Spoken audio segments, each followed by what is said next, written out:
Assalamualaikum warahmatullahi wabarakatuh.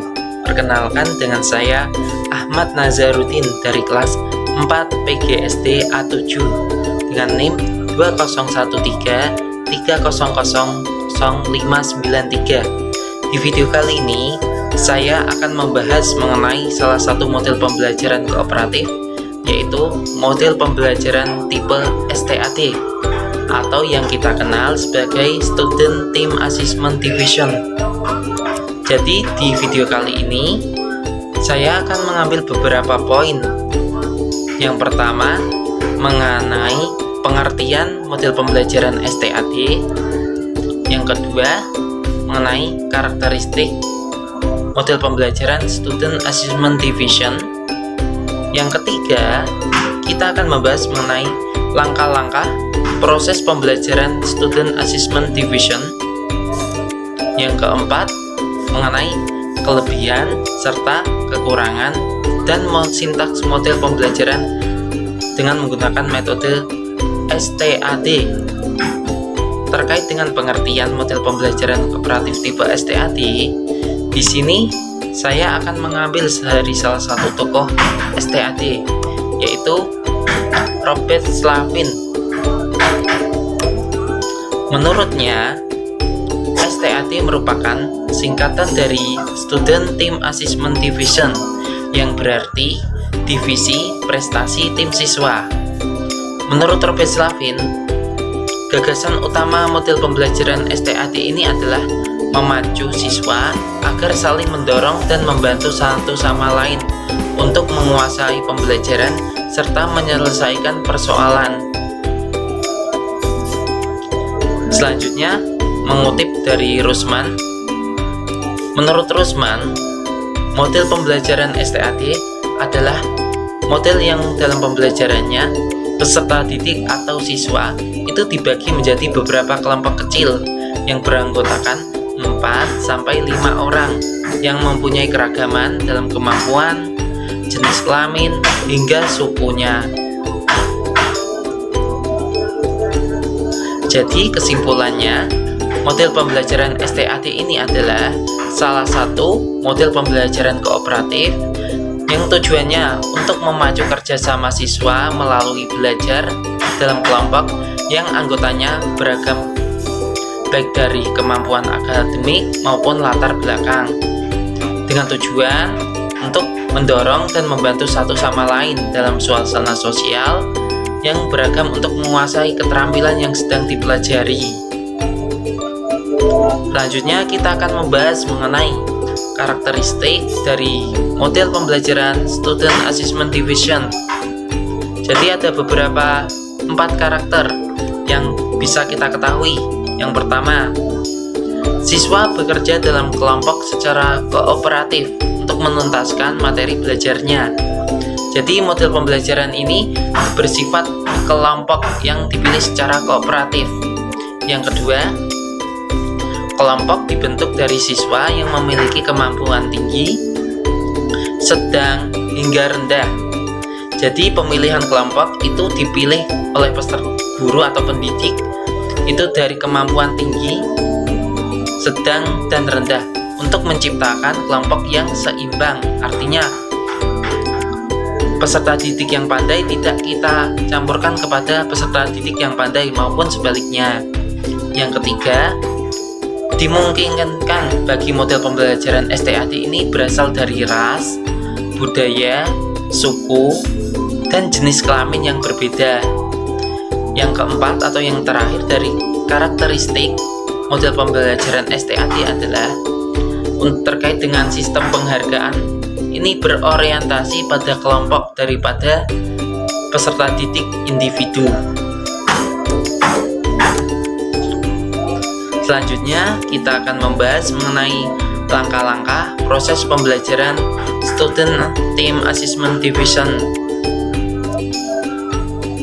Jadi yang pertama kita guru lakukan adalah menyampaikan tujuan dan motivasi siswa. Jadi guru di sini pada saat memulai pembelajaran, guru menyampaikan semua tujuan pembelajaran yang ingin dicapai dan materi yang akan kita bahas pada hari ini. Yang kedua, menyajikan informasi. Di sini guru menyampaikan informasi kepada siswa melalui jalan demonstrasi ataupun lewat bahan bacaan. Jadi guru di sini menciptakan sebuah persoalan yang akan diselesaikan oleh siswa ataupun pembahasan yang akan diselesaikan oleh siswa. Yang ketiga, mengorganisasikan peserta didik ke dalam kelompok-kelompok belajar. Artinya, guru akan menjelaskan bagaimana cara membentuk kelompok belajar. Jadi, guru di sini akan membagi peserta didik di dalam suatu kelas menjadi beberapa kelompok kecil yang beranggotakan 4 sampai 5 orang yang dipilih secara seimbang. Artinya, itu setiap kelompok memiliki peserta didik dengan kemampuan tinggi, sedang, maupun rendah. Yang keempat, dalam proses pembelajaran ini guru bersifat membimbing dan mengarahkan kepada peserta didik. Yang terakhir atau kegiatan evaluasi, guru akan mengevaluasi hasil belajar dengan materi yang telah dipelajari ataupun kelompok akan mempresentasikan hasil diskusinya di depan kelas. Yang keenam, berkaitan dengan sistem penilaian atau penghargaan, itu guru akan menilai dari segi kelompok daripada individu. Selanjutnya kita akan membahas mengenai kelebihan, kekurangan metode Student Team Assessment Division. Jadi setiap model pembelajaran pasti mempunyai kelebihan serta kekurangan. Jadi kita akan kaitkan dengan karakteristik peserta didik yang akan kita ajari. Terkait dengan kelebihan model STAD ini ada 3 macam. Yang pertama, setiap siswa memiliki kesempatan untuk memberikan kontribusi yang substansial pada kelompok dan posisi anggota kelompok. Yang kedua, menggalakkan interaksi secara aktif dan positif sehingga bentuk kerjasama anggota kelompok itu menjadi lebih baik. Yang ketiga, kelebihan model pembelajaran STAD adalah membantu peserta didik untuk memperoleh hubungan pertemanan, baik dari hubungan lintas ras, suku, agama, gender, dan kemampuan akademis. Sedangkan di model pembelajaran STAD karena bersifat kelompok pasti mempunyai kelemahan.